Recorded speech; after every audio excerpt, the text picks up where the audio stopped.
Assalamualaikum warahmatullahi wabarakatuh.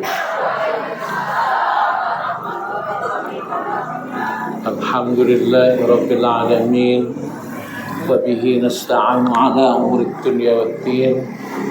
Wassalatu wassalamu ala asyrafil mursalin sayyidina maulana Muhammadin wa ala alihi wa sahbihi ajma'in. Subhanaka la ilma lana illa ma 'allamtana innaka antal alimul hakim. Rabbi shrah li sadri wa yassir li amri wahlul 'uqdatam min lisani yafqahu qawli. Amma ba'du.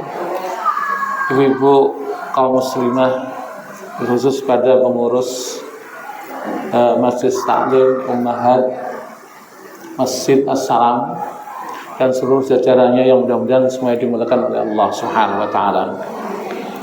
Alhamdulillah, kita bersyukur pada Allah Subhanahu wa ta'ala. Sore hari ini kita bisa ngaji. Sebenarnya tadi mau berangkat itu cekeh. Ada yang ngaji enggak? Jangan-jangan ada yang Natalan. Alhamdulillah, banyak walaupun enggak semuanya. Mudah-mudahan yang hadir di masjid ini dimuliakan oleh Allah Subhanahu wa ta'ala. Salam dan salam mudah-mudahan senantiasa dilimpahkan bajingan kita Nabi Muhammad sallallahu alaihi wasallam, warganya, sahabatnya dan berikutnya hingga akhir zaman. Tema yang saya berikan kepada ibu sekalian adalah pernikahan dan permasalahannya. Sebenarnya tadi mau saya revisi. Saya WA ke Bu Wahyu, saya lupa nggak lihat tanggalan, maklum. Sudah mau pensiun. Cuma sekitar 6 tahun lagi baru pensiun. Masih lama ya? Ini kalau nggak didahului oleh malaikat Israel. Kalau dari malaikat Israel nggak sampai 65 tahun. Saya mau ganti dengan muhasabah diri. Tapi ya nggak apa-apa karena menurut Bu Wahyu tadi sudah Ustaz, ya udah nggak apa-apa. Tadi ngobrol sama Ustaz Ridwan, kata beliau kesik-kesik sama Ustaz Ali Wazi, nah itu perlu kemudian dibuka kitab Iqtul Ujen. Cuma saya katakan kalau beliau kali Iqtul Ujen bapak-bapaknya ikut ngaji. Jangan sampai ibunya tok, gitu ya. Karena yang punya kepentingan dua-duanya, bapaknya juga punya kepentingan, ibunya juga punya kepentingan. Kalau sekarang sampaikan pada ibu-ibu, ini masih silih genjil, masih pincang. Mudah-mudahan bapak-bapaknya dengar dari rumah. Salam dan salam mudah-mudahan senantiasa terlimpah curah kepada junjungan kita Nabi Muhammad sallallahu alaihi wasallam, keluarganya, sahabatnya dan berikutnya hingga akhir zaman. Nikah itu dari kalimat nakaha yankihu, artinya menghimpun atau mengumpulkan. Jadi kalau nikah itu dalam pengertian syara' adalah mengumpulkan dua orang yang berbeda kelamin, kemudian dari satu keluarga, itu namanya nikah. Nah, hukumnya nikah itu ada 5. Bisa wajib, bisa sunnah, bisa makruh, bisa haram, bisa mubah. Tergantung pada ilatnya. Kenapa seperti itu? Karena ilat menjadi penting. Ada satu dalil dalam ilmu usul adalah apa itu? Al-hukmu yadullu ma'a illatiha wujudiha wa adamiha. Dalil itu menunjukkan pada ilatnya, adanya maupun tidak adanya. Nah, sehingga dikatakan wajib kena apa, sunnah kena apa, makruh kena apa, haram kena apa, mubah kena apa. Kan begini nanti kita bisa mereaksi diri kita. Kita termasuk yang wajib atau yang sunnah atau yang haram. Ya pokoknya nikah aja Bu Wahyu udah nikah gitu aja. Cuma hukumnya gitu. Wajib saya tanya. Jadi orang laki-laki dengan perempuan itu yang nikah siapa? Yang nikah itu laki-laki, perempuan itu dinikahi. Beda ya. Jadi yang menikah itu laki-laki, yang dinikahi perempuan. Beda hukumnya itu. Cuma karena akibat prosesnya nikah itu tadi, maka menjadilah satu, yang keduanya diatur oleh ketentuan hukum. Nah, makanya nikah itu bagi laki-laki bisa wajib ketika memang seseorang itu punya kekuatan, kemampuan, punya ilmu, punya fisik yang bagus, punya rezeki yang cukup. Kalau nggak nikah dia terjebak pada maksiat, maka nikahnya wajib. Tapi ada kalanya orang kemudian mampu, kuat, bisa, hartanya juga ada cukup gitu. Kalau nggak nikah, nggak berbuat maksiat, orang kayak gini hukumnya adalah sunnah. Nah, ada orang modelnya orang untuk nikah itu sebenarnya mampu juga belum, cuma nekat. Terus dari sisi ekonomi juga belum kuat. Orang kayak gini nikahnya itu makruh. Kenapa makruh? Orang kayak ini bisa menyengsarakan mertua, maka hukumnya adalah makruh. Bisa juga haram.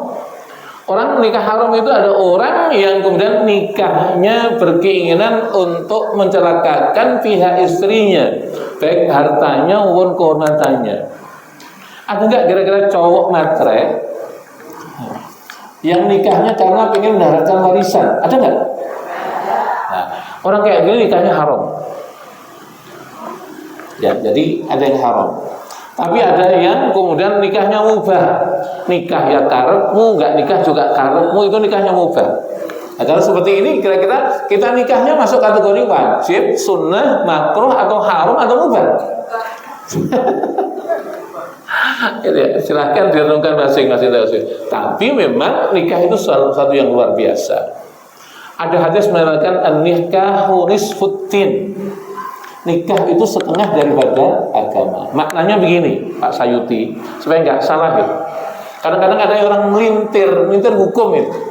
Ustaz, kalau kemudian nikah sekali itu setengah agama, berarti kalau nikah 2 kali sudah cukup agamanya? Enggak. Enak aja gitu. Jadi orang nikah itu sudah mencukupi setengah dari agama. Yang lainnya tinggal melengkapi. Sholat, zakat, puasa, haji, umroh, sedekah itu melengkapi daripada yang setengah tadi. Artinya apa? Kalau orang agamanya bagus, sholatnya nggak pernah putus, sedekahnya nggak pernah berhenti, haji, umroh, tapi nggak nikah, itu paling banter setengah daripada agama. Maka nikah adalah sesuatu yang sangat luar biasa. Indikasi hukumnya adalah seperti itu. Oleh karena itu, alhamdulillah kita semuanya sudah nikah, sudah ya. Ada yang masih jomblo? Ada nggak yang masih jomblo? Ya, mudah-mudahan nggak ada. Yang masih jomblo mudah-mudahan ketemu jodohnya lagi. Alhamdulillah. Ini loh wahyu. Makanya laki-laki itu boleh menikah dari lebih dari satu itu karena alasan gitu. Di Indonesia itu jumlah interval atau perbandingan laki-laki dan perempuan itu laki-laki 1, perempuannya 4,7. Jadi kalau kemudian laki-lakinya 100, maka perempuannya 470. Cuma bahasan ini di depan ibu-ibu nggak populer. Dianggap memprovokasi bapak-bapaknya untuk kawin lagi gitu ya. Cuma ini saya ngomong hukum, nggak ada niat provokasi. Ini supaya kemudian kita nggak bertabrakan dengan ayat. Ayat jamaah Al-Quran mengatakan Bismillahirrahmanirrahim. Fankihu ma taba lakum minan nisa'i masna wa thulatha wa ruba'. Fa in khiftum alla ta'dilu fawahidatan aw ma malakat aymanukum. Fankihu maka nikahlah oleh kalian sekalian ma tawabalakum wanita yang baik untuk kamu sekalian. Masna 2, wasulasa atau 3. Wa ini bukan berarti dan ya, bukan wa ma'iyah, tapi wa ya benar au 2 atau 3. Wasulasa wa ruba atau 4. Jadi pokoknya Pak Sayuti laki-laki perintah nikahnya 2 bukan 1. Masna ya, dalam surat An-Nisa, masna 2 atau 3 atau 4. Baru kemudian fa in khiftum alla ta'dilu fawahidatan. Maka apabila kalian takut untuk bisa tidak berbuat adil, maka 1 saja. Jadi orang yang isinya 1 itu karena takut. Takut apa? Takut untuk tidak bisa berbuat adil. Kenapa begitu? Orang harus takut itu. Kenapa? Seorang laki-laki yang punya istri lebih dari satu nggak bisa adil, nanti bangkit dari kiamat dalam keadaan miring. Kenapa? Mati separuh. Ayo Pak Sayuti berani apa itu bangkit dari kubur miring? Ini ya. Makanya satu. Insya Allah saya juga istri cuma satu. Insya Allah. Kecuali kepepet.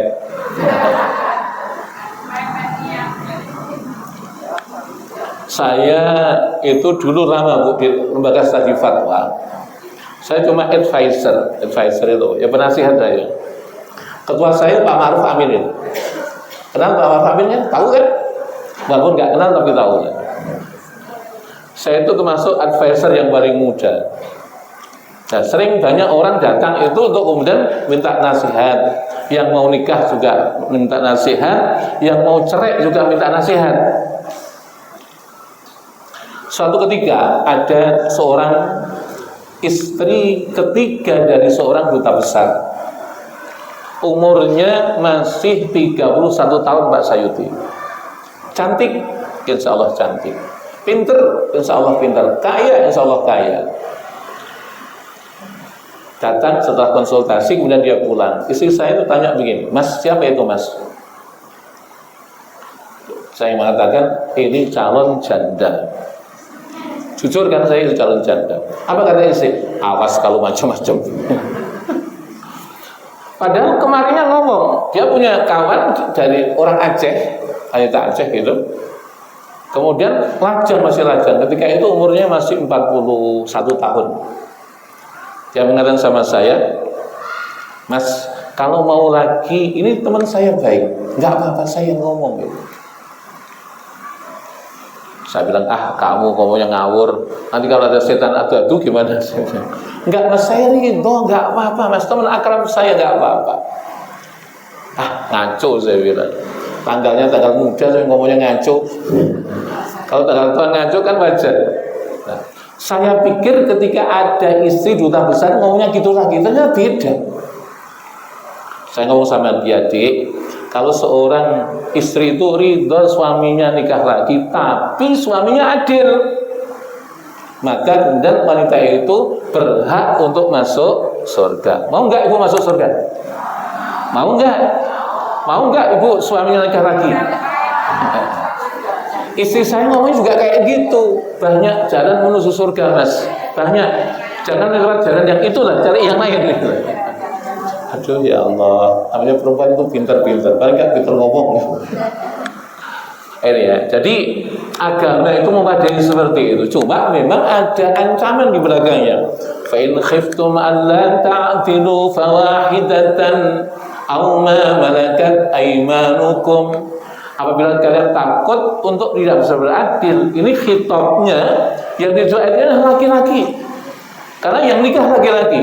Kalau kalian takut untuk gak bisa beradil, maka kemudian satu saja. Nah ini agama seperti itu. Makanya ya alhamdulillah lah, yang suaminya setia punya istri satu, alhamdulillah seperti itu. Nah, cuma ada hal-hal yang harus kemudian dipenuhi oleh seorang wanita dan laki-laki dalam hal ini untuk kemudian mencapai daripada rumah tangga yang bagus.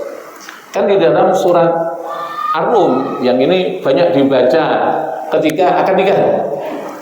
Wa min ayatihi an khalaqalakum min anfusikum azwajan litaskunu ilaiha wa ja'ala bainakum mawaddatan wa rahmah inna fi dzalika laayatin liqaumin yatafakkarun. Wa min ayati, dan dari sebagian tanda besar Allah, an khalaqalakum, Allah menjadikan untuk kamu sekalian min anfusikum azwaja, dari jenis kamu sekalian azwaj. Azwaj itu asalnya pasangan, Bu. Jadi azwaj dari zaujah itu asalnya pasangan. Tapi kemudian maknanya secara semantik ini kemudian mengerucut. Diartikan dengan istri, asalnya pasangan itu. Jadi Allah menjadikan untuk kamu sekalian pasangan ya, dari jenis kamu sekalian. Dan kemudian diartikan Allah menjadikan dari jenis kamu sekalian istri-istri. Untuk apa? Litaskunu ilaiha, agar kalian mendapatkan ketentraman dengannya. Nah, ini fungsi rumah tangga. Nikah itu tujuannya ini, litaskunu ilaiha, agar kita mendapatkan sakinah. Maka bahasa sekarang kalau kemudian anak muda mengatakan nikah itu supaya samawa, sakinah, mawaddah, dan rahmah. Apa sakinah itu? Ketenangan, ketentraman. Maka ketika orang berumah tangga nggak tentrem, ini berarti belum mencapai tujuannya. Nih.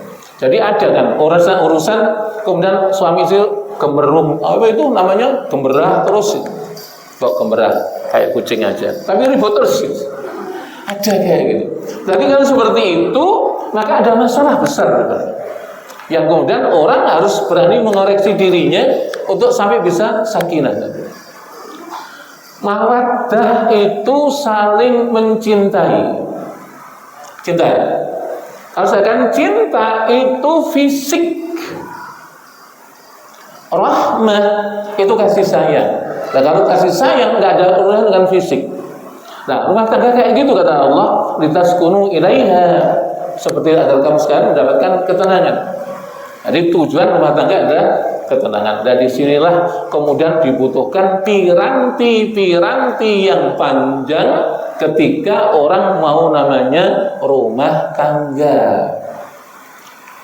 Saya nggak tahu Bapak Ibu semuanya sudah melengkapi piranti itu atau tidak. Tapi kalau kemudian belum, sekarang disiapkan, ditambah. Apa urusannya? Yang pertama adalah Rasulullah mengatakan la tunkahul mar'ah illa bi arba'in. Tidak dinikahi wanita kecuali dengan 4 hal. Apa itu? Pertama adalah li jamaliha, limaliha, karena hartanya. Yang ketiga adalah yang kedua adalah wali jamaliha, dan karena kecantikannya. Yang ketiga adalah wali nasabiha, karena nasabnya. Yang keempat wali diniha, karena agamanya. Ini redaksi dari hadis urutannya. Yang pertama adalah masalah harta, yang kedua adalah kecantikan, yang ketiga nasab, yang keempat agama. Cuma dalam prakteknya dibalik. Memandangnya seorang laki-laki kepada wanita, pertama adalah karena agamanya. Kenapa sebenarnya agamanya? Agama itu melengkapi seluruh kebutuhan yang ada. Secantik apapun, kalau seorang wanita agamanya nggak bagus, maka kemudian ujungnya pasti nggak benar. Yang kedua, baru kemudian wali nasabiha, dan nasabnya. Nasab itu keturunan. Maka dilihat dulu, kalau orang zaman bobot, bebet, bobot, bibit, dan bebet. Bobot itu kualitas, bibit itu asal muasal, kemudian bebet itu berkaitan dengan apa itu yang dekat, kayak gitu. Walaupun kemudian ini bukan dari agama, tapi ini ada relasinya, ada hubungannya dengan agama tadi. Masalahnya kemudian memilih seorang wanita itu jadikan istri itu ya selain daripada agamanya benar, yang kedua adalah kemudian nasabnya benar. Biasanya kalau kemudian pohon jambu jatuh, kemudian apa itu bijinya masuk ke tanah, kira tumbuhnya apa? Jambu juga. Kan nggak mungkin jambu kemudian jatuh, bijinya nanti di tanah, tumbuhnya ketimun, kan nggak mungkin. Jadi kayak gitu. Makanya biasanya ya orang kemudian wanita, orang tuanya itu baik, anaknya akan baik. Seperti itu. Jadi menjadi bibit, menjadi sesuatu yang luar biasa. Nasab. Yang ketiga, wali jamaliha, karena cantiknya. Cantik itu relatif. Karena cantik itu terkekang dengan waktu. Umur 20 tahun cantik, 21, 23 sampai 30. Cantik-cantiknya orang itu umur 35 tahun. Nanti mentoknya di 40 tahun. 41 tahun sudah mulai deh. Mulainya tiap hari ke salon itu mulai. Jadi kalau orang tiap hari ke salon Pak Sayuti, gara-gara ada yang menurun. Ya. Sampai 45, 50 rajin-rajinnya orang ke salon. Untuk apa? Nambal yang pengok-pengok. Nah, kayak gitu ya. Ini bukan ibu sini, bukan sono yang jauh. Sini sih enggak, insya Allah gitu ya. Kayak gitu. Makanya kayak gitu. Nah terus kemudian kesininya lagi, ya udah mulailah. Nah ketika namanya fisik itu menurun, maka yang muncul harus kemudian kasih sayang. Kalau dulu kemudian lagi cantik-cantiknya istri saya, sekarang sudah nggak cantik lagi istri saya. Manggil juga gitu. Kalau dulu panggil sebentar iyang, sebentar iyang, nanti kalau sudah sesuai ya iyang juga. Cuma jangan iyangnya yang teang. Dan iyang tetap iyang itu. Kadang-kadang ada orang itu ketika masih muda, masih seger-seger, sayang, suami manggilnya sayang, istri kemudian manggil suaminya juga sayang. Begitu kemudian sudah setengah tua, manggilnya mbokmu, jadinya pakmu. Nanti tua lagi kemudian manggil istrinya nenek-nenek. Ini kan pelecehan ya. Nah, oleh karena itu namanya kecantikan itu ada batasnya. Oleh karena itu boleh mawaddah itu boleh, tapi rahmah lah yang harus kemudian dikuatkan. Nah, yang keempat baru aspek maliyah, harta. Tentu seneng kalau kemudian orang punya mertua kaya. Seneng nggak seneng? Seneng nggak kalau mertua kaya? Cuma jangan berpegang pada kaya. Ada hadis mengatakan, barang siapa yang menikah karena kayanya, maka siaplah dia dihinakan oleh kekayaan itu. Dan siapa yang menikah karena kecantikannya, maka siaplah dia kemudian dihinakan oleh kecantikan itu. Maka urutannya yang pertama agama, nomor satu agama itu tadi. Baru yang kedua nasab menjadi penting. Nah, la tungkahul mar'ah itu ada khitabnya adalah yang dituju tidak diterima. Apa itu? Tidak dinikahi wanita kecuali 4 hal. Bagaimana laki-laki sama? Jadi juga jangan diterima lamarannya laki-laki kecuali dengan 4 hal tadi. Karena kayanya, karena apa itu? Kegantengannya, karena kemudian nasabnya, karena agamanya. Ini ya. Jadi baliknya sama. Jadi agama itu kemudian sangat adil. Kalau untuk laki-laki diperlakukan seperti itu, perempuan juga kayak gitu. Nggak ada menang-menangan itu. Pendapat orang banyak keliru. Ya. Karena merasa bahwa suami segala-galanya. Bahwa ada yang mengatakan bahwa suami itu raja. Raja apaan? Ayo, coba raja apa? Nah, kalau masih mending, kalau kemudian suaminya orang apa itu tukang ojek, raja ojek. Nah, ini ya, oleh karena kalimatnya enggak seperti itu. Nah, kemuliaan seorang suami tergantung pada bagaimana dia bisa memuliakan istrinya. Dan kemuliaan istri tergantung pada bagaimana dia memuliakan suaminya. Oleh karena itu kalau kemudian ngomong enak-enakan, enak mana jadi suami dengan istri? Ayo. Sama-sama enaknya kalau dibuat enak, tapi kalau nggak enak sama-sama nggak enaknya. Laki-laki itu rata-rata angkatan 66. Artinya apa? Berangkat jam 6 nanti pulang jam 6. Itu 66 itu. Kira-kira geleput nggak karu-karuan itu yang dicariin siapa? Istri, anak, keluarga. Ya. Maka ketika dia mendapatkan porsi penghormatan yang bagus oleh istrinya, maka insya Allah dia akan menjadi mulia. Oleh karena itu saya katakan kehormatan seorang suami itu tergantung pada istrinya menghormatinya. Nah, makanya ada tata cara bagaimana menjadi seorang suami dan bagaimana menjadi seorang istri. Enak nggak berangkat jam 6 kemudian pulang jam 6 itu? Ya tentu dengan segala risikonya. Kayak gitu. Nah jadi istri, kira-kira repot mana istri dengan suami?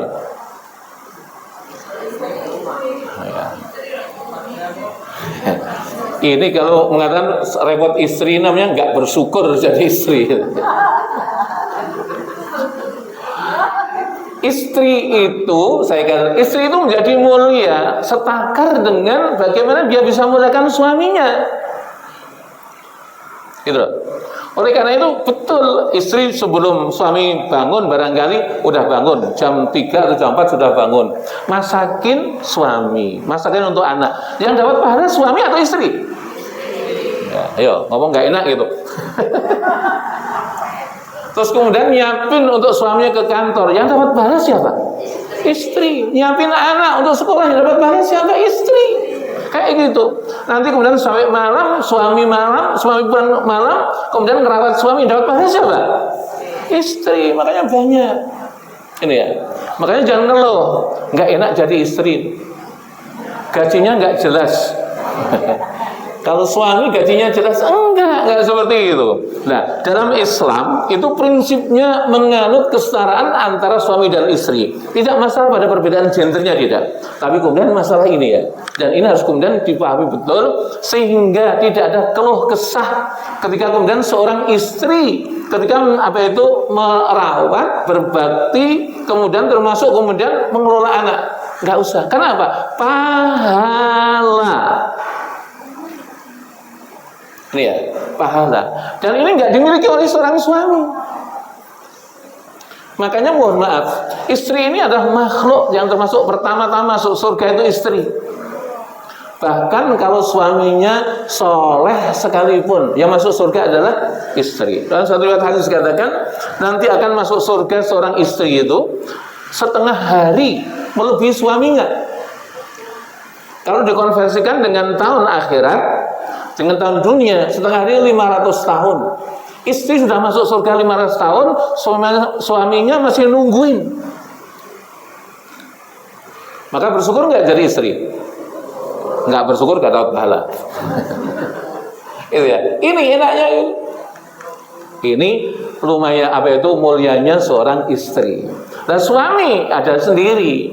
Cuma suami itu ya itu tadi nasibnya adalah masuk surganya didahului oleh istri. Itu tadi. Nah, ada pertanyaan, kenapa seorang istri itu masuk surganya duluan dan dibandingkan suaminya? Karena Allah akan memuliakan dia dengan beberapa hal. Pertama, fisiknya akan dirubah oleh Allah, standar fisik surga. Mohon maaf, nenek-nenek nggak ada di surga. Nggak ada nenek di surga karena fisiknya dimudahkan. Nggak ada wanita pesek masuk surga, nggak ada. Karena apa? Hidungnya dimancungkan. Nggak ada orang pendek di surga itu, nggak ada karena fisiknya dijangkungkan, itu hebatnya. Banyak kan kayak gitu. Nah, ini luar biasa seorang istri. Saya nggak pernah minta kepada Allah agar jadikan wanita, enggak. Ya Allah, jadikanlah saya seorang wanita, enggak, saya nggak pernah kayak gitu. Karena apa? Saya terima kudrat. Tapi kalau saya harus jujur, kalau kemudian dibandingkan wanita itu kesempatan masuk surga jauh lebih terbuka dibandingkan dengan istri. Walaupun kesempatan masuk neraka lebih terbuka dibandingkan dengan suami. Gitu ya. Jadi berimbang kayak gitu ya. Dan ini enaknya menjadi seorang istri. Dan ada satu hadis mengatakan apa itu al-jannatu tahta aqdamil ummahat. Surga itu di bawah telapak kaki ibu. Ini untuk laki-laki, bukan untuk istri. Jadi tahsis hadis ini adalah al-jannatu tahta aqdamil ummahat. Surga itu itu untuk laki-laki, untuk para suami. Nah, terus gimana dengan wanita? Surganya gimana? Surganya wanita terletak pada keridhaan suaminya. Maka apabila seorang suami, seorang istri meninggal, suaminya ridho, maka wajib atas wanita itu masuk surga. Ini ya, enaknya seperti itu. Ini luar biasanya. Makanya ibu harus kemudian menjadi wanita yang sholihah. Ada sholihah itu kayak apa? Fas-sholihatu qanitatun hafizatun lil ghaibi bima hafizallah. Fas-sholihatu, adapun wanita yang sholihat, qanitatun, orang yang senantiasa mentaati Allah. Waktu salat, waktu puasa itu adalah qanitat. Yang kedua, hafizatun, adalah kemudian hafizat menjaga harga dirinya, menjaga kehormatannya, hafizat. Bima hafizallah, sebagaimana dijaga oleh Allah. Dijaganya Allah ibu-ibu dengan apa? Dengan adanya suami itu tadi. Maka kalau suami itu adalah sebenarnya makhluk yang paling banyak tanggung jawab dan paling banyak risiko, sehingga surganya itu bermasalah. Coba kalau Allah mengatakan ar-rijalu qawwamuna 'alan nisaa bima faddalallahu ba'dahum 'ala ba'din. Ar-rijalu adapun laki-laki, ya. Qawwamun itu bertanggung jawab. Jadi kalau qama itu berdiri, tapi qawwam itu bertanggung jawab 'alan nisa pada istrinya. Jadi kalau kemudian ibu salatnya enggak bagus, yang ditanya duluan itu suami bukan ibu. Kalau ibu baca Qur'annya belum bisa, yang tanya suami. Kalau ibu kemudian meninggalkan puasa Ramadan atau enggak benar puasanya, suami yang bertanggung jawab. Kayak kalimatnya qawwamuna 'alan nisa kayak gitu. Nah, makanya enaknya ibu itu termasuk ditanggung oleh suaminya itu. Sedangkan suami yang nanggung siapa? Diri sendiri. Ini kalau kemudian risiko seperti itu. Maka berbahagialah ibu-ibu jadi ibu. Alhamdulillah. Ya, nah ini luar biasanya seorang wanita kayak gitu. Laki-laki ketiban pulung dengan risiko yang besar tadi. Urusan ma'isyahnya, penghidupannya, urusan ngerawatnya, urusan kemudian rumahnya, urusan makannya, urusan pakaian, semuanya diborong tanggung jawabnya oleh para suami.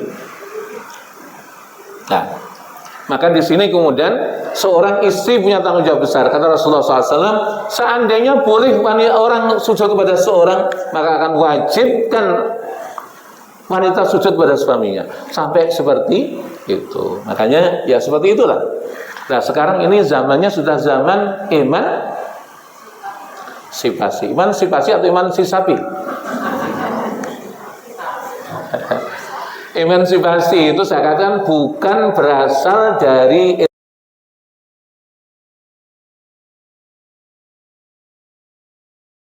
bahwa wanita itu sepakat dengan setan. Saya nggak ngomong agamanya ya, nggak ngomong agamanya apa. Pokoknya ada kayak gitu. Karena apa? Mereka beranggapan gara-gara wanita lah kemudian Adam diturunkan ke dunia. Kalau nggak seandainya karena salah Siti Hawa, Adam tetap di surga. Maka kemudian wanita disetarakan dengan itu. Itu agama mereka, bukan kita. Kenapa seperti itu? Agama Islam memahami Adam diturunkan oleh Allah ke muka bumi ini karena memang asalnya kayak begitu. Allah katakan, wa idz qala rabbuka lil malaikati inni ja'ilun fil ardi khalifah.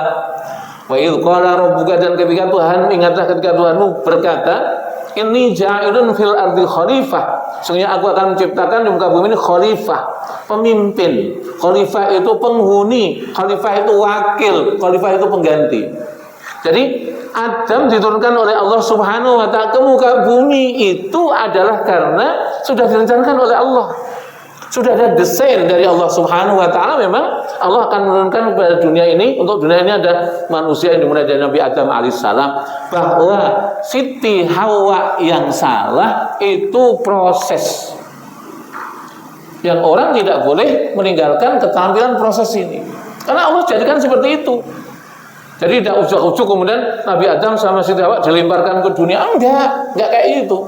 Allah membuat Adam kemudian melakukan kesalahan sehingga kemudian diusir Nabi Adam dari surga. Maka tugas kita yang paling berat satu, Bu. Tahu enggak? Apa? Tugas kita satu saja yang paling berat. Bagaimana kalau kemudian kita meninggal nanti, kita akan menempati tempat yang dulu ditinggalkan oleh kakek moyang kita Nabi Adam dan Siti Hawa. Apa itu? Surga. Itu kan tugas kita itu. Jadi yang paling berat kayak gitu. Makanya jadikanlah semuanya yang ada itu sebagai peluang untuk kita sekalian mendapatkan kebaikan yang banyak agar kita nanti masuk surga. Tapi ini sudah masuk pribadi, Bu. Urusan-urusan pribadi seperti itu. Apa Bu?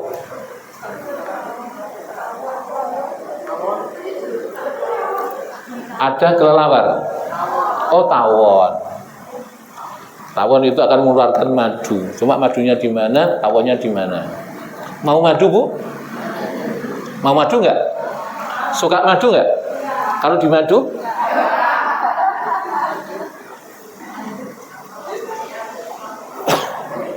Seperti itu. Nah, oleh karena itu, tadi ada beberapa hal yang seperti itu. Makanya tugas ibu itu satu sebenarnya. Bagaimana ibu menjadi wanita-wanita yang solihah, itu yang pertama. Jadi ya, menjadi wanita yang solihah yang kayak gitu. Karena apa? Ad-dunya mata wa khairu mata'iha al-mar'atis solihah. Dunia itu adalah apa itu perhiasan, dan kemudian puncak perhiasan, sebaik-baik perhiasan adalah wanita yang solihah. Maka seperti itu. Nah, wanita yang solihah itu kayak apa? Idza shallat imra'atu khamsaha wa shamat syahraha wa hafizat farjaha wa ata'at zaujaha. Apabila seorang wanita itu sudah apa itu sholat 5 waktunya, puasa Ramadannya, menjaga harga dirinya, menjaga kehormatannya, wa hafizat farjaha itu, wa ta'at zaujaha, dan taat pada suami, kila akan dipanggil untuknya udkhulil jannah min ayyi abwabi ma syi'ti. Masuklah kamu dalam surga dari pintu mana saja yang kamu. Ini untuk wanita.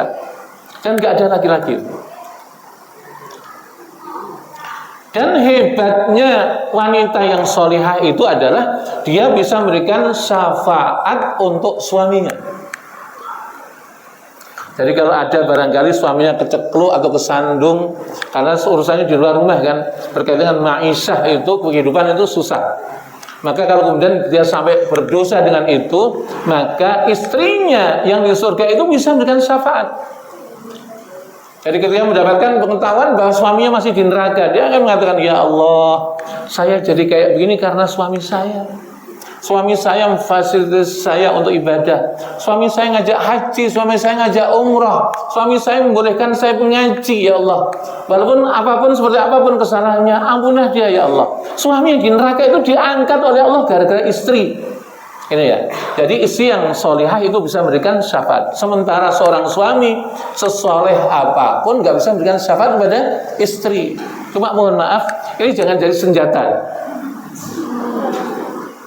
Begitu diomelin sedikit sama suami, kamu jangan gini, jangan gini. Ngomong sama suami, awas, gua nggak kasih syafaat ntar lo. Ada yang suka gini? Ada yang suka ngancam? Alhamdulillah. Kalau ada bukan di sini, di sono yang ada gitu. Kalau di sini insya Allah enggak. Itu hebatnya seorang wanita. Oleh karena itu tadi, aturan pokok dan aturan dasar daripada pranikah itu menjadi sesuatu yang sangat penting. Nah sekarang pada kenyataannya kadang-kadang jauh panggang dari api. Orang melihat wanita kadang-kadang karena cantiknya. Cantik penting nggak? Penting. Penting. Saya laki-laki, Pak Sayuti laki-laki. Istri cantik penting Pak Sayuti ya? Penting. Kata Pak Sayuti, nggak cantik ngempanin Ustadz, cantik juga ngempanin, oh enak yang cantik ya. Cuma itu relatif. Istri saya cantik menurut saya, mungkin menurut Pak Sayuti nggak cantik juga. Sama, istri Pak Sayuti mungkin cantik, tapi menurut saya nggak cantik juga. Lah ngapain saya ngomong cantik bukan istri saya? Nah, ini ya, jadi penilaian orang itu nggak objektif dalam masalah cantik. Sama ibu juga gitu, mungkin ibu mandang katanya yang suami istri itu ganteng, gagah. Penting ya, penting juga. Tapi kemudian satunya ngomong, suami kamu juga ganteng, cakep, kayak gitu. Jadi yang sebenarnya cakep siapa? Ini subjektif ya, oleh karena relatif. Oleh karena itu jangan memandang seorang laki-laki atau perempuan hanya sekedar karena kecantikannya atau kegantikannya, karena pasti luntur. Laki-laki itu walaupun relatif lebih halus daripada istri, wanita itu kekuatannya terbatas sampai dengan umur 50 tahun. Kalau istri 45 tahun. Ini kekuatannya kayak gitu. Ini dalam segala hal. Dalam mikir kayak gitu. seorang suami itu mikirnya itu terbatas sampai dengan 50 tahun. Kalau itu sudah 50 tahun lebih, maka dia ngikut tradisi. Kebiasaannya apa itu?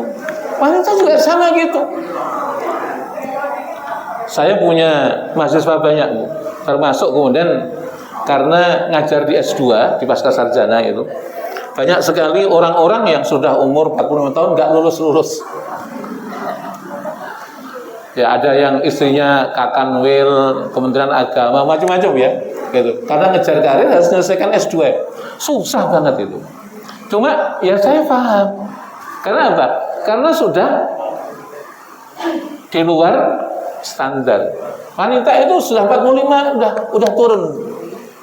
Kenapa seperti itu? Ini bukan menjelekan gender, enggak.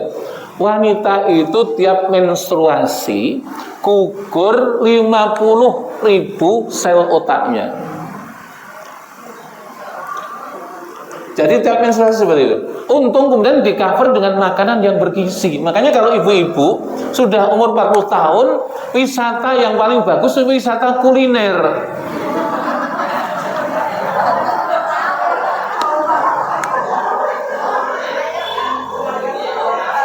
Pas enggak ini?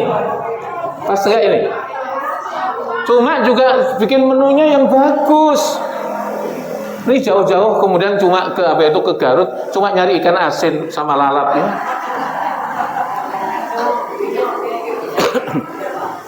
Nah, menurut ilmu gizi yang bagus makanan itu apa? Saya tidak berarti menghina ikan asin, tidak. Kasihan ikan asin kalau dihina-hina. Urusannya kalau makan itu yang bervariasi. Ini akan menyegarkan rohani kita dan wanita itu akan naik gitu, naik gitu. Dan ini yang kemudian menstimuli untuk pulihnya sel otak tadi. Nah, kalau tiap hari cuma sayur asem, lalapan, sambal, ikan asin, ini yang bikin tekor itu kayak gitu. Ya, makanya kayak itu Pak Sayuti. Jadi sehingga hari ini menunya gulai kambing. Besoknya gulai sapi. Kok gulai terus ya? Besoknya ya kayak gitu. Naik-naik itu, sehingga kemudian ini ada penyegaran. Itu bener itu, bener. Makanya ya kayak gitu. Kalau nggak gitu, nanti kemudian makin lama, makin emosinya tinggi, makin pelupa, makin cerai. Nah itu. Karena apa? Di sini itu ada gugur sel otak itu. Sel otak wanita itu 4 miliar. Laki-laki agak banyakkan dikit, 5 miliar. Jadi itu. Jadi kalau kemudian sel otak ini kemudian nggak diperbaiki, maka menjadi seperti itu. Nah, cuma gimana Pak Sayuti menghadapi seperti ini? Wanita ada seperti itu, fitrahnya kayak gitu. Nah, ini kadang-kadang suami juga salah. Maka saya setuju dengan Ustaz Ali Ghazi. Kalau pengajian kayak gini, tema kayak ini mesti bapak-bapak, ibu-ibu ngaji bareng. Biar urusan termasuk kemudian wisata kuliner itu masuk. Ini kan nggak masuk, maksudnya cuma ibu-ibu toh, ini bapak-bapak nggak ada masalahnya. Itu ya. Mudah-mudahan Pak Jinanang dengerin. Ini ya, jadi penting itu. Jadi kalau kemudian wanita itu suka tanya, gimana? Wanita itu makin lama kok makin cerewet kecenderungannya. Wajar. Wanita itu makin lama makin emosional, wajar. Wanita itu makin lama makin pelupa, itu wajar. Karena apa? Itu masalah sel otak yang gugur itu tidak di-cover dengan gizi yang memadai. Cuma itu adalah fitrah. Saya termasuk orang yang bisa memahami, Bu. Istri kalau kemudian pada saat tertentu itu ngomel-ngomel itu saya wajar. Ya bukan isinya jamaah, isinya kiai kadang-kadang juga gitu suka ngomel. Cuma saya ngomelnya istri itu ladang pahala untuk saya. Cuma masalahnya semua suami betah nggak istrinya ngomel-ngomel? Ini masalah ya. Kan yang paling banyak kalau dari istri ngomel-ngomel di rumah kan suami kan pergi ngelonyor kemana kayak itu ya. Walaupun di pos cuma rokok kebal kebun. Ada itu. Jadi sebenarnya kalau kemudian istri ngomel-ngomel kayak gitu, yang memang fitrahnya seperti itu adalah ladang kebaikan untuk seorang suami. Suami cuma sabar tok ketika istrinya ngomel-ngomel, itu pahalanya besar. Ada seorang wali namanya Syekh Abdurrahman Banjalban. Ini seorang wali yang ada di Yaman Selatan di daerah Karim. Istrinya beliau itu pokoknya tiada hari tanpa ngomel. Cuma suaminya itu ya kalau diomel istrinya ya nurut aja, Bu. Iya, apa diomel gitu. Nah di sana itu mohon maaf, memang suami di Indonesia itu enak suami di Indonesia itu. Karena apa? Urusan masak urusan siapa? Istri. Urusan ngurus rumah tangga urusan mandiin anak urusan ke pasar urusan. Enaknya suami di Indonesia itu Pak Sayuti. Kalau di mana-mana itu yang ke pasar suami, yang masak suami, yang ngepel suami, mandiin istri.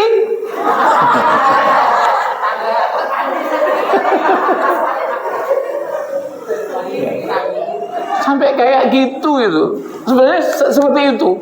Makanya saya seneng itu kalau ngaji bapaknya ada, biar kemudian sadar. Kenapa, Bu? Satu doang supaya kasih berita. Nanti kan dilihat sama apa itu yang lihat tuh. Kayak gitu. Yang wajib itu suami. Cuma istri itu kewajibannya satu, nurut kepada perintah suami. Jadi kalau kemudian suaminya nyuruh bikinin kopi, wajib nggak? Kalau suaminya mengatakan coba disapu Bu, wajib nggak? Jadi itu adalah hal sama seperti itu. Ini hebatnya seorang istri seperti itu. Makanya kalau hadis mengatakan as-salihatu qanitatun hafizatun lil ghaibi bima hafizallah.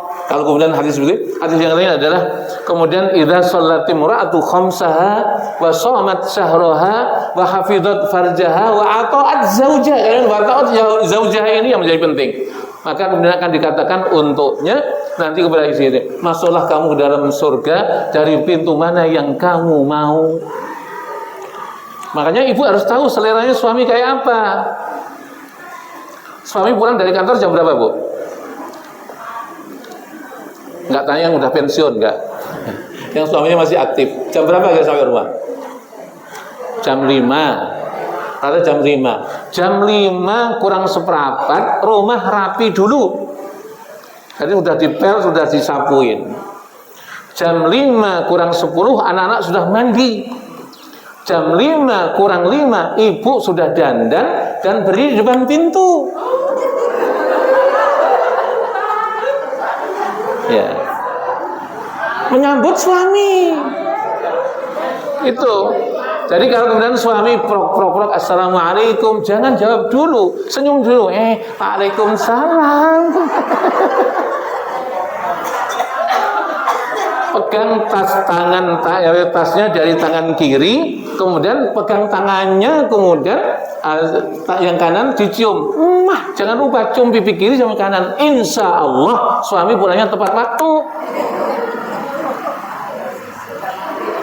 Ini kadang-kadang kemudian suami pulang, assalamualaikum, saya bilang, waalaikumsalam. Gitu.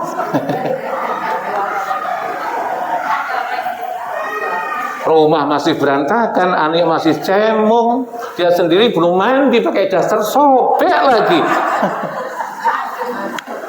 Ini kalau saya balik lagi, Bu, balik lagi udah. Ini kayak gini. Surganya istri itu gampang banget itu. Disiapkan sukanya suami itu apa? Sukanya es teh manis, siapin es teh manis. Sukanya STMJ, siapin STMJ. Sukanya air putih, siapin air putih sama galonnya sekalian. Insya Allah wanita kayak begini ahli surga, karena tadi urusannya adalah nanti akan dipersilakan masuk surga dari pintu mana yang dia mau. Ini hebatnya seorang wanita yang sholihah. Tadi. Nah ini hal yang kadang-kadang sekarang itu adalah diabaikan oleh kita.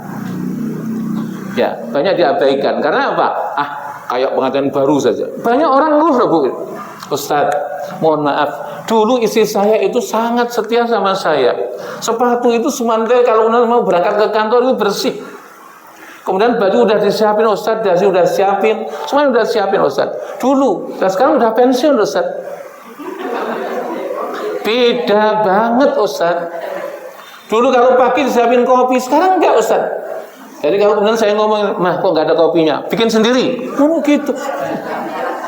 Nanti jam 9 saya tanya, mah kok nggak ada teh manis? Jangan teh manis saya melulu, nanti kalau diabetes baru tahu rasa. Kayak gitu. Karena apa urusannya? Pensiun. Ini ya, pensiun. Nggak seperti itu. Nah, problemnya yang paling inti adalah, pengen surga nggak? Nah itu, makanya mentang-mentang kemudian suaminya udah pensiun, dioso-oso kayak begitu. Akhirnya kemudian menjadi nggak bagus. Nah ini sekarang banyak, karena alasan tadi ada emansipasi wanita. Oleh karena nggak seperti itu. Nah, tipologi, tipe atau model wanita mukminat, muslimat ada surga tadi. Kalau sudah surga, Bu, bukan urusan rumah tangga. Surga itu adalah tujuan pribadi. Nah, pintunya paling gampang dicapai dengan berbakti pada suami. Jadi pintunya, jalannya, medianya untuk surga itu dicapai dengan rumah tangga. Makanya kadang-kadang ada banyak yang ngeluh, Pak, gimana suami saya itu kok begini-begini. Saya suka ngomong, Ibu kalau sabar, Ibu masuk surga. Mau Bu, surganya sih mau Pak, kalau sabarnya susah, ya nggak bisa. Jadi kalau masuk surga adalah sabar. Semakin suami banyak rewel, ini ya, maka semakin ibu mendapatkan sayang dari Allah Subhanahu wa ta'ala. Walaupun kita semuanya nggak pengen kan, nggak pengen suami rewel, nggak pengen ya. Tapi kalau toh kemudian ini rewel, sebenarnya ini media untuk ibu sekalian mudah masuk surga. Karena kalau tidak sabar atau tidaklah seorang sabar dengan suami yang kayak gitu, maka kecuali Allah akan memberikan ampunan kepada yang bersangkutan. Cuma ini rahasia ya, rahasia. Jadi kalau ibu kemudian dengan suaminya yang kayak gitu, yang sudah tua, lemah, letoy, urusannya adalah sabar. Karena itu tadi akan menambah pundi-pundi kebaikan yang banyak untuk kita sekalian. Sama, saya sebagai seorang suami juga kayak gitu ya Pak Sayuti ya. Istri semakin sepuh, semakin tambah usianya, semakin sabar. Kalau dulu kemudian masih cantik, masih indah, masih semampai, masih aduhai istri saya, sekarang udah lemot juga istri saya. Sekarang udah cerewet juga istri saya. Sekarang udah bogang juga istri saya. Jadi kalau begitu dana untuk ke salon dikurangi Pak Sayuti. Memang bagusnya fisik itu bagus, tapi yang lebih bagus lagi bagusnya ruhani itu. Ya, makanya ini suatu yang sangat penting. Sekali lagi saya katakan, kita tentu dalam rumah tangga itu mengharapkan satu hal yang penting bagi kita sekalian, bagaimana kemudian kita dengannya kita akan mendapatkan apa itu kesempatan untuk masuk surga, itu yang paling penting. Jadi ibu-ibu mendapatkan surga gara-gara bakti kepada suaminya, seorang suami juga masuk surga gara-gara sayang pada istrinya. Sehingga kalau dicari enak mana suami dengan sama-sama enaknya. Dan kadang-kadang kalau nggak enak ya sama-sama nggak enaknya. Jadi nggak bisa salah-salahin. Enak jadi suami, nggak kayak gitu. Enak jadi istri juga nggak kayak gitu. Semuanya sama-sama enaknya. Dan tugas yang paling berat bagi kita sekalian adalah bagaimana tadi yang kalau filosofi yang paling utama tadi, tugas kita yang paling berat adalah bagaimana kita akan menempati tempat yang dulu ditinggalkan oleh kakek moyang kita, Adam dan Hawa, kita tempati lagi. Tapi yang lebih berat lagi adalah bagaimana kita akan berdua-duaan dengan istri saya di surga. Memang hadis menjelaskan tentang seorang istri, seorang laki di surga itu 70. Istri, seorang suami yang soleh itu. Cuma kalau sebenarnya istri sudah dipermak dengan badan model surga, kira-kira masih ngelirik pada istri yang selir nggak? Jadi istri yang 70 itu akan jadi selir saja Bu. Karena apa? Kalah cantiknya dibandingkan istri bawaan dari dunia. Maka sebenarnya sering saya sampaikan pada orang yang menikah itu, cari istri yang bisa diajak masuk surga. Kalau kemudian yang dilamar saya katakan, terima suami yang bisa ngantarkan masuk surga. Kalau enggak, buang aja. Apa istri nggak bisa masuk surga? Apa suami nggak bisa nganterin ke surga? Itu tugas yang paling berat untuk kita sekalian. Oleh karena itu, ya seberat apapun, ini tugas kita sekalian untuk kemudian kita hasilkan dengan sebaik-baik. Maka sekitar itu, masalah maisha, penghidupan itu pasti Allah kasih rezeki. Allah mengatakan, wa ma min dabbatin fil ardi illa 'ala Allahi rizquha. Dan gak ada makhluk yang merata di muka bumi kecuali Allah jamin rezekinya. Cuma tahu nggak, ibu, bahwa kunci rezeki rumah tangga itu terletak pada istri. Kunci rezeki dalam rumah tangga terletak pada istri. Sebanyak istri itu taat pada suaminya, sebanyak istri melakukan kesolehan, maka ketika Allah manjakan dengan rezeki di dunia. Jadi kalau ada seorang suami bermasalah rezekinya, itu gara-gara istrinya itu yang nggak bisa menempatkan diri. Ini ya, ini jarang orang sampaikan. Mak saya sampaikan. Jadi semakin ibu menjadi istri yang salihah, semakin ibu manjakan dengan rezeki yang banyak. Kenapa? Ibu punya jalan rezeki, cuma karena ibu nggak mencari rezekinya itu, yang mencari suaminya Allah berikan melalui suami. Karena anak itu sifatnya jadi beban, ada rezekinya ada, cuma Allah lewatkan pada suami, pada bapaknya, kayak gitu itu urutannya. Nah, sehingga jadi suami juga nggak bisa berlaku, nggak bisa. Tanpa peran suaminya, istri itu tanpa peran istrinya, suami itu nggak ada apa-apanya. Ya, sama dengan wanita juga seperti itu, maka tanpa peran suaminya, istri juga bukan apa-apa. Oleh karena itu berimbang ya, suami dengan istri adalah berimbang. Maka suatu yang berkaitan dengan pranikah itu harus mendapatkan penjelasan. Cuma banyak orang ngeluh. Dari banyak orang ngeluh, terutama KUA itu banyak ngeluh. Pak, sekarang itu modelnya, saya pernah membuat penelitian tentang itu. Ya, karena saya guru ya, buat penelitian itu. Maka banyak sekarang kalau orang mau nikah itu cuma terima beres. Pak, saya menikahkan anaknya tanggal sekian, bisa Pak? Insya Allah bisa. Berapa Pak? Saya terima beres saja. Ini berarti seorang tidak mau ikut menata pendalaman awal nikah. Nah, ini yang menjadi permasalahan yang besar. Kenapa? Sehingga wanita nggak tahu kewajibannya sebagai seorang wanita seperti apa, haknya seperti apa. Suami juga nggak tahu kewajibannya sebagai suami kayak apa, kemudian tanggung jawab seperti apa, haknya apa. Karena ini kemudian kepada ibu-ibu, maka mohon maaf, kita selesai sampai jam berapa? Udah mau hujan. Ya, ini kewajiban seorang suami, seorang istri yang pertama adalah taat kepada suaminya. Kewajiban yang pertama. Yang kedua, ketika seorang suami memerintahkan kecuali pada hal maksiat, maka wanita harus nurut. Ketiga, kewajiban seorang istri kepada suaminya, maka ketika suaminya ngajak bepergian, maka harus ikut. Yang keempat, kewajiban seorang istri harus tinggal di rumah suaminya dan tidak bepergian kecuali dengan izin suaminya. Ini 4 hal pokok yang berkaitan dengan kewajiban seorang istri. Nah, sehingga kalau kemudian seorang suami apa itu memerintahkan pada istri nggak bisa, termasuk ngajak bersenang-senang. Ada satu hadis mengatakan apabila seorang suami ngajak istrinya untuk ke kamar tidur, tahu kan maksudnya? Kemudian istrinya nggak mau dan kemudian suaminya marah, maka Allah dan malaikatnya akan melaknat wanita itu sampai dengan jatuhnya waktu subuh.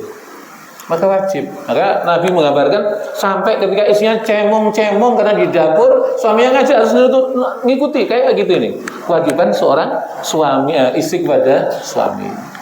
Yang kedua, selain perintahnya itu adalah kalau seorang suami ngajak pada istrinya, mau bepergian, maka kemudian istrinya harus ikut itu. Jangan mengatakan udah kamu aja enggak bisa kayak gitu. Harus kemudian mengikuti. Nah, kecuali pada hal-hal yang kemudian berbau maksiat itu kayak begitu. Nah, haknya wanita itu apa? Pertama, mendapatkan nafkah dari suaminya. Ini hak.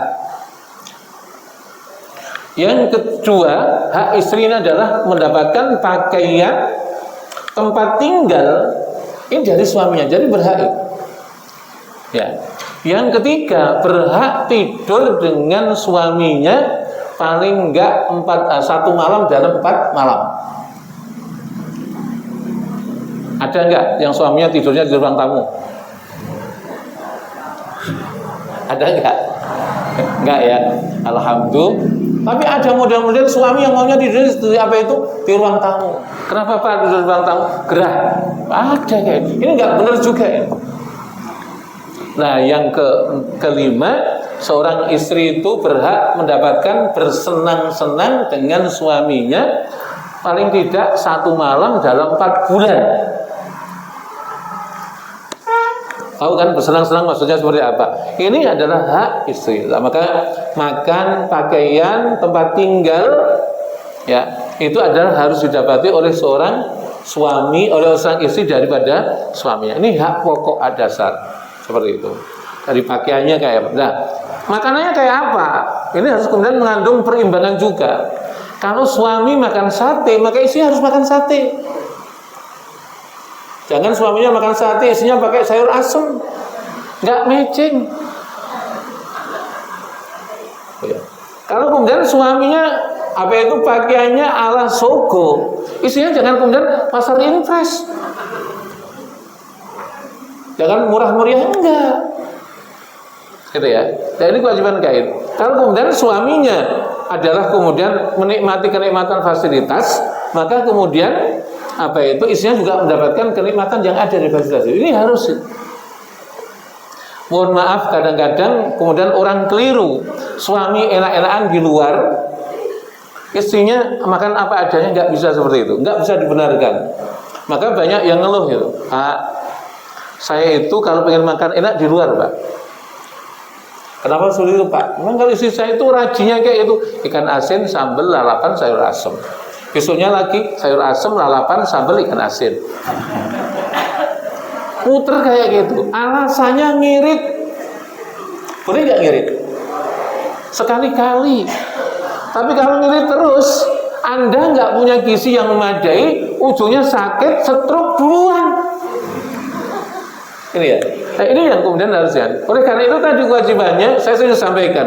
Kalau bapak makan di luar, kemudian sementara istrinya kemudian makan di rumah apa adanya, bapak harus memberikan untuk istri sepadan dengan yang bapak makan di luar.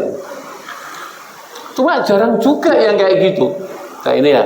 Berarti di sini dalam hari ini banyak suami juga nggak tahu kewajibannya, sehingga hak-hak yang harus diterima oleh istri kemudian dia tidak mendapatkannya.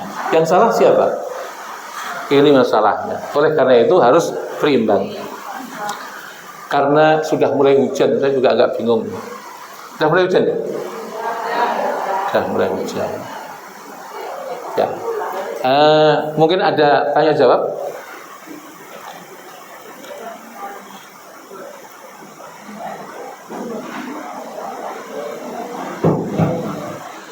Ayo ibu-ibu, siapa yang mau bertanya silakan. Kalau nggak ada yang tanya, saya yang terima kasih.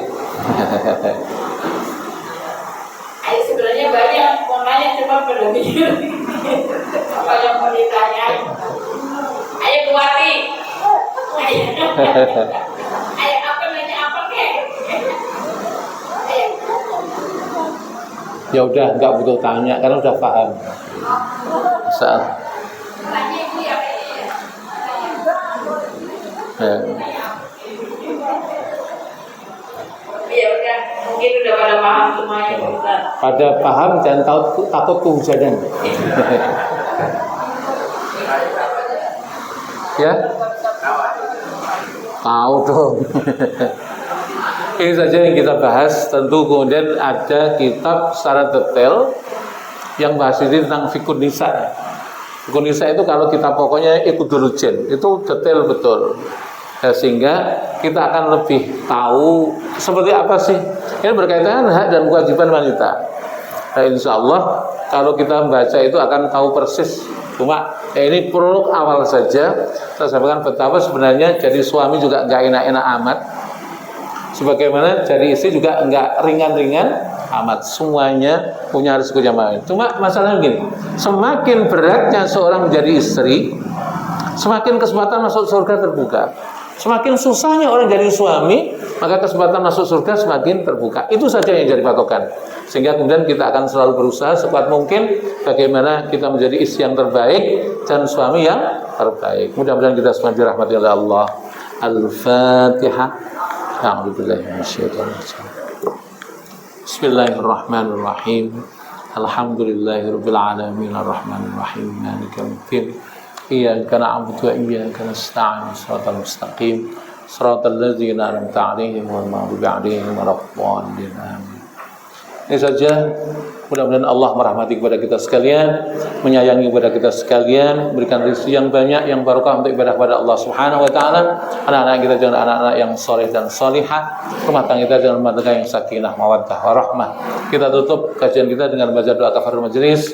Subhanakallahumma bihamdika asyhadu an la ilaha illa anta astaghfiruka wa atubu ilaik. Wa lakum minkum. Assalamualaikum warahmatullahi wabarakatuh.